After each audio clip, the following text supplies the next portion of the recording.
Good morning students.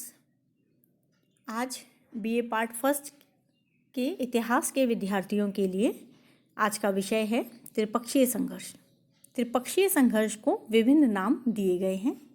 त्रिपक्षीय संघर्ष, त्रिराज्यीय संघर्ष, त्रिराष्ट्रीय संघर्ष और त्रिशक्ति संघर्ष। ठीक है, ये नाम किन आधार पर दिए गए या ऐसे विभिन्न नाम क्यों दिए गए? त्रि से मतलब आप लोग समझते हैं, त्रि को संस्कृत भाषा का शब्द है तीन कहा गया। ठीक है, अब स्पष्ट है, तीन पक्षीय, तीन राज्यीय, तीन राष्ट्रीय संघर्ष। तीन पक्षीय, तीन पक्षों ने इस संघर्ष में भाग लिया, इसीलिए इसे तीन पक्षीय संघर्ष कहा जाता है। तीन राज्यों ने इस संघर्ष में भाग लिया, इसलिए इसे त्रिराज्यीय संघर्ष कहा जाता है। तीन राष्ट्रों ने भाग लिया, इसलिए त्रिराष्ट्रीय। त्रिराष्ट्रीय और त्रिराज्यीय लगभग एक ही है। त्रिवंशीय संघर्ष कहा जाता है, तीन वंशों ने लगातार इसमें भाग लिया। त्रिशक्तीय संघर्ष कहा जाता है, तीन शक्तियों ने इसमें भाग लिया। इस तरह से इस संघर्ष के विभिन्न नामकरण भारत के अंतर्गत दिए गए हैं, भारतीय इतिहास में दिए गए हैं। ये तीन शक्तियां जिन्होंने संघर्ष में भाग लिया, उन शक्तियों के संघर्ष में भाग लेने के कारण क्या थे कि हर्षवर्धन की मृत्यु के पश्चात एक राजनीतिक शून्यता उत्तर भारत में व्याप्त हो गई। अब कोई भी ऐसा शक्तिशाली राजा नहीं बचा था जिसे हम एक राजा भारत का कह सकें। जैसे हर्षवर्धन को कहा जाता था कि पंच भारत का स्वामी है, उस तरह का कोई एक राजा नहीं बचा। तो ऐसी कंडीशन में जो छोटी छोटी शक्तियां थीं, वे शक्तियां अपनी शक्ति को बढ़ाकर उसके राजनीतिक शून्यता को पूर्ति करने का प्रयास करने लगी। ये शक्तियां कौन सी थीं? तीन शक्तियां हैं। त्रि मैंने शब्द यूज़ किया तो यहाँ इन तीन शक्तियों से ही तात्पर्य है। पश्चिमी भारत से गुर्जर प्रतिहार, पूर्वी भारत से पाल और दक्षिणी भारत से राष्ट्रकूट। पश्चिमी भारत किस क्षेत्र को कहते हैं? गुर्जरत्रा वाले क्षेत्र को। राजस्थान का पश्चिमी क्षेत्र था ये। गुजरात, मालवा, ये वाला जो क्षेत्र है, इस क्षेत्र से ये संबंधित थे, इसीलिए इन्हें पश्चिमी भारत के गुर्जर प्रतिहार कहा गया। पूर्वी भारत के पाल, बंगाल भारत के पूर्व के अंतर्गत आता है, तो बंगाल से संबंधित शक्ति थी, इसीलिए इसे पूर्वी भारत के पाल। और दक्षिण भारत, विंध्याचल पर्वत का दक्षिणी भाग, जिसमें राष्ट्रकूट प्रमुख शक्ति थे। मान्यखेत इनकी राजधानी थी, तो इन्हें मान्यखेत के राष्ट्रकूट कहा जाता है। तो ये चीज़ स्पष्ट है, आप देख सकते हैं कि तीन शक्तियाँ भारत के तीन क्षेत्रों से संबंधित हैं, पूर्व, पश्चिम और दक्षिण भारत से। इन तीनों ही शक्तियों में भारत के किस क्षेत्र को लेकर संघर्ष हुआ? कन्नौज को लेकर। कन्नौज को लेकर 2 शताब्दियों तक जो संघर्ष होते रहे, उन्हें भारतीय इतिहास में त्रिपक्षीय या त्रिराष्ट्रीय संघर्ष कहा जाता है। यह बात याद रखिएगा। अब मैं यहाँ आपको त्रिपक्षीय संघर्ष में भाग लेने वाली शक्तियों के बारे में थोड़ा सा आपको जानकारी दे रही हूँ। सबसे पहले है गुर्जर प्रतिहार। 8वीं से 11वीं शताब्दी तक गुर्जर प्रतिहारों ने भारत के पश्चिम भाग पर शासन किया था। कन्नौज तक इनका अधिकार हो गया था। गुर्जर नाम इन्हें गुर्जरत्रा क्षेत्र पर शासन करने के कारण मिला। और प्रतिहार, कुछ लोग कहते हैं कि यह लक्ष्मण से अपने आप को संबंधित मानते थे, तो लक्ष्मण राम के प्रतिहार थे, इसीलिए प्रतिहार शब्द का प्रयोग किया। और कुछ विद्वानों का कहना है कि अरब आक्रमण को रोकने के लिए भारत की सीमाओं पर प्रतिहारी के रूप में कार्य किया, इसीलिए इन्हें प्रतिहार विशेषण दिया गया। इस तरह से गुर्जर प्रतिहार नामकरण पड़ा। इनकी अनेक शाखाएं थी, लेकिन जालौर, उज्जैन और कन्नौज के गुर्जर प्रतिहार थे जिन्होंने त्रिपक्षीय संघर्ष में भाग लिया। इस वंश का संस्थापक नागभट्ट प्रथम था, जिसने साम्राज्य की स्थापना की। बाद में वत्सराज इस वंश का प्रतापी राजा हुआ और वत्सराज ने ही त्रिवंशीय संघर्ष को प्रारंभ भी किया था। उसने कन्नौज पर अधिकार कर त्रिपक्षीय संघर्ष को शुरू कर दिया। वत्सराज के बाद नागभट्ट द्वितीय हुआ, उसने भी इस संघर्ष को संचालित किया। नागभट्ट द्वितीय के बाद रामभद्र अयोग्य राजा था और उसके समय में वह खुद पाल राजा से पराजित हो गया। मिहिर भोज बहुत प्रतापी राजा था। यह ध्यान रखिएगा कि मिहिर भोज ने शिक्षा, साहित्य इत्यादि के लिए बहुत कार्य किया है। वो खुद भी शिक्षित था और उसने खुद ने भी अनेक साहित्य की सृजना की है।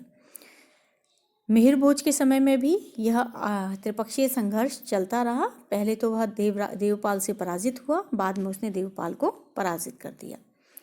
मिहिरभोज के बाद महेंद्रपाल और महीपाल ये राजा हुए गुर्जर प्रतिहारों के, जिनके समय में कन्नौज पर इनका अधिकार हो गया। बाद में गुर्जर प्रतिहारों का पतन शुरू हो गया और मोहम्मद गजनवी के आने तक गुर्जर प्रतिहार पूरी तरह समाप्त हो गए। अब है पाल वंश। जब गौड़ राजा शशांक की मृत्यु हुई तो शशांक की मृत्यु के बाद हर्षवर्धन ने बंगाल पर अपना अधिकार कर लिया। बाद में किसी गोपाल नामक व्यक्ति ने बंगाल में पाल वंश की स्थापना की। ये कहा जाता है जनता ने विचार करके गोपाल को अपना राजा चुना और उससे प्रार्थना की कि वह उन्हें शत्रुओं से मुक्त कराए, और इस तरह से पाल वंश की स्थापना बंगाल में हुई। गोपाल वीर था और उसने मत्स्य न्याय को खत्म किया और राजतंत्र व्यवस्था को वहाँ शुरू किया।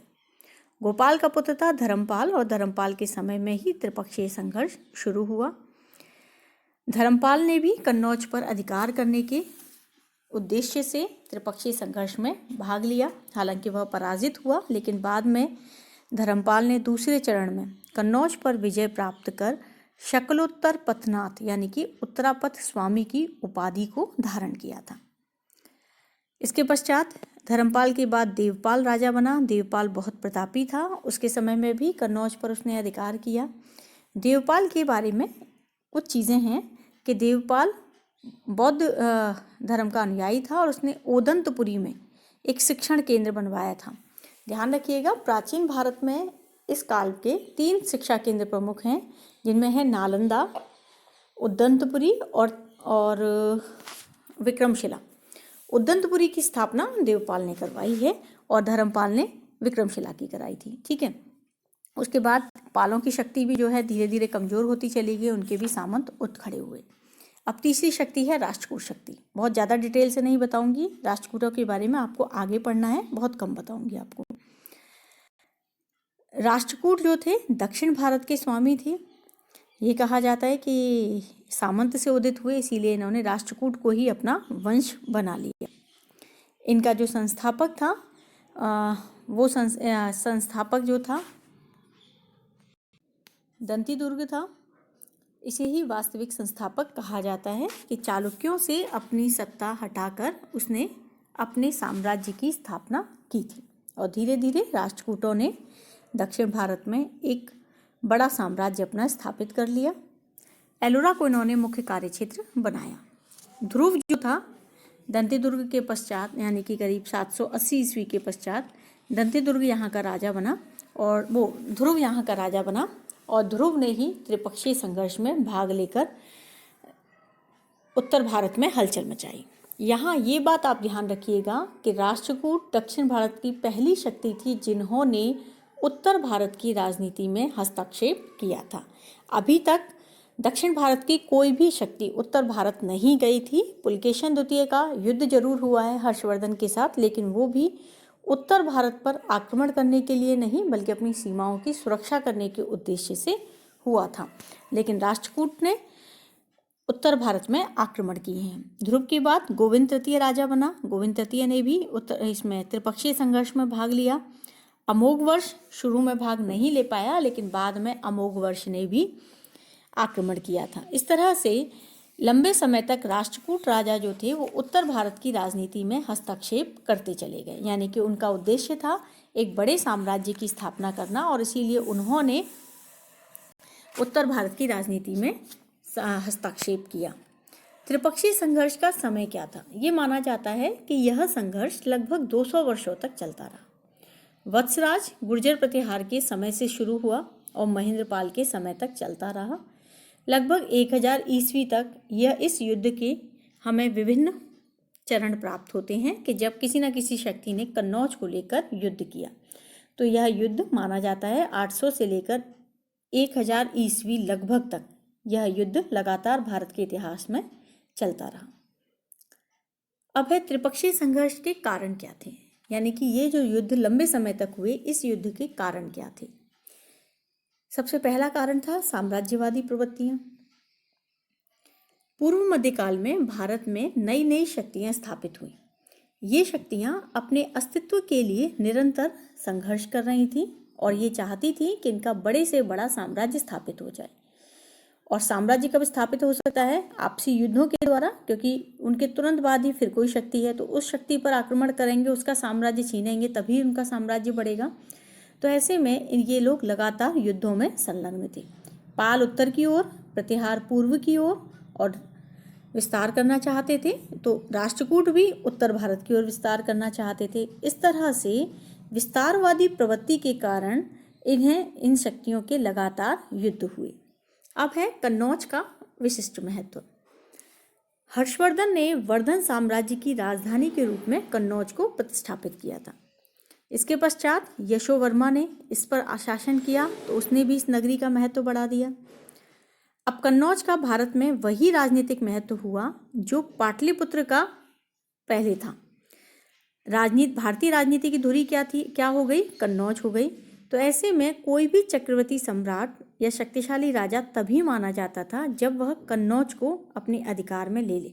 यानी कि यदि किसी को अपनी आप की प्रधानता दिखानी है तो उसे कन्नौज पर अधिकार करना आवश्यक होता था। इसके अलावा गंगा यमुना का समृद्ध क्षेत्र, इसे आप ये भी कह सकते हैं कि कन्नौज का आर्थिक महत्व बहुत अधिक था।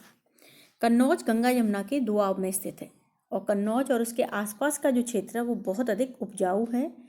इस क्षेत्र पर अधिकार करने से एक समृद्ध उपजाऊ क्षेत्र राजा के अधिकार में आता, जिससे उनके नवस्थापित राज्यों को आर्थिक बल प्राप्त हो सकता था।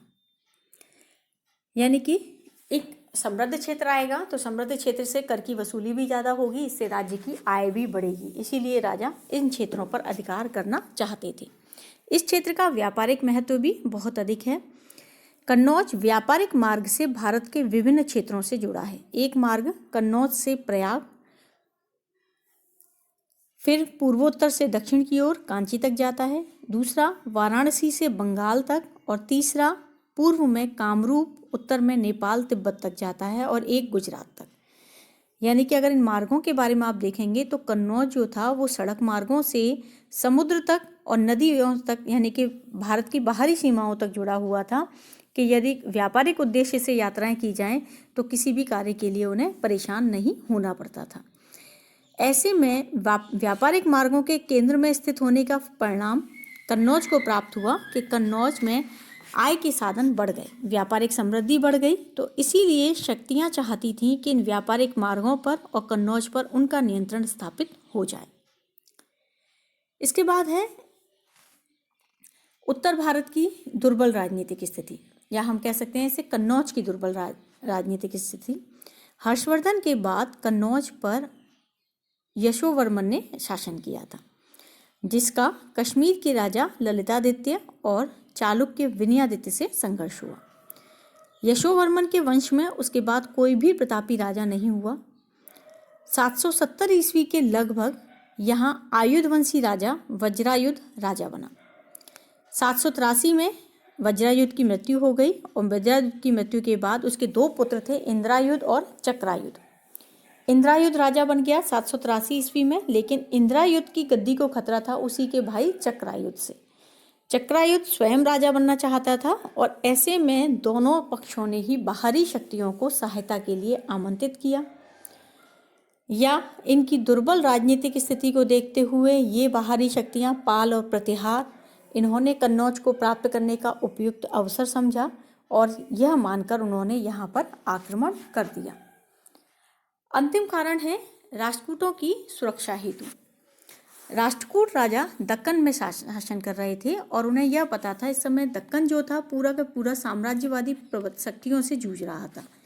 चालुक्य, पल्लव इत्यादि ये सभी एक दूसरे के क्षेत्र पर आक्रमण कर रहे थे, एक दूसरे पर अधिकार करना चाहते थे। तो ऐसे में इसके लिए आवश्यक था राष्ट्रकूटों के लिए कि यदि उत्तर भारत पर वे आक्रमण करें तो उन्हें एक ऐसा साम्राज्य प्राप्त हो सकता है जो स्थायी रहेगा।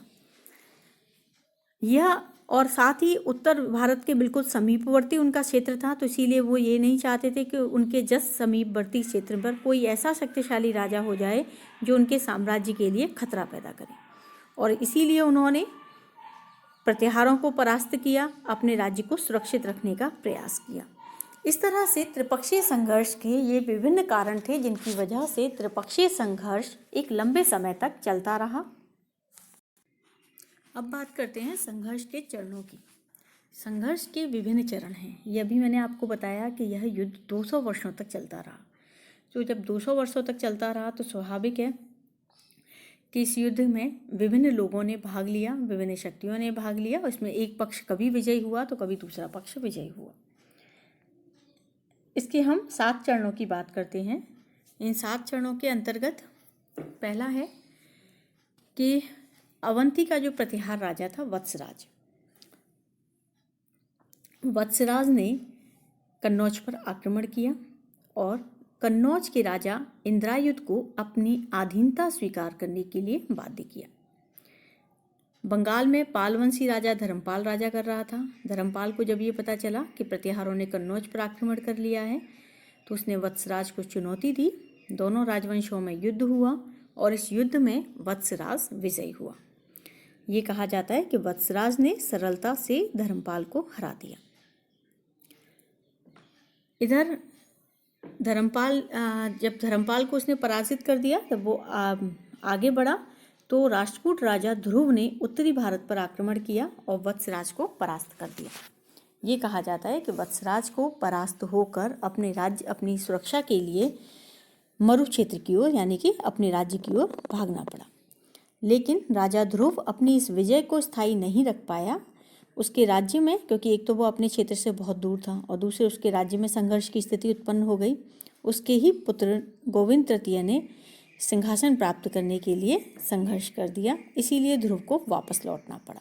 तो इस तरह से त्रिपक्षीय संघर्ष में 2 पक्ष विजयी हुए, लेकिन दोनों ही पक्ष कन्नौज पर अपना अधिकार नहीं कर पाए। प्रथम चरण समाप्त हो गया।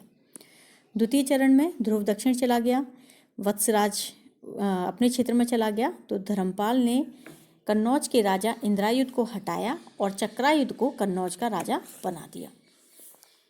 चक्रायुध को कन्नौज का राजा बनाने के पश्चात धर्मपाल ने कन्नौज में एक विशाल दरबार आयोजित किया और सकलोत्तर पथनाथ की उपाधि धारण की। सकलोत्तर पथनाथ का मतलब संपूर्ण उत्तरापथ का स्वामी, इसकी उपाधि धारण की और इसमें उसने कई राजाओं को आमंत्रित किया जिससे वो अपनी सर्वोच्चता प्रदर्शित कर सके। ये राजा थे भोज, मत्स्य, मद्र, कुरु, यदु, यवन, अवंती, गंधार आदि के राजा।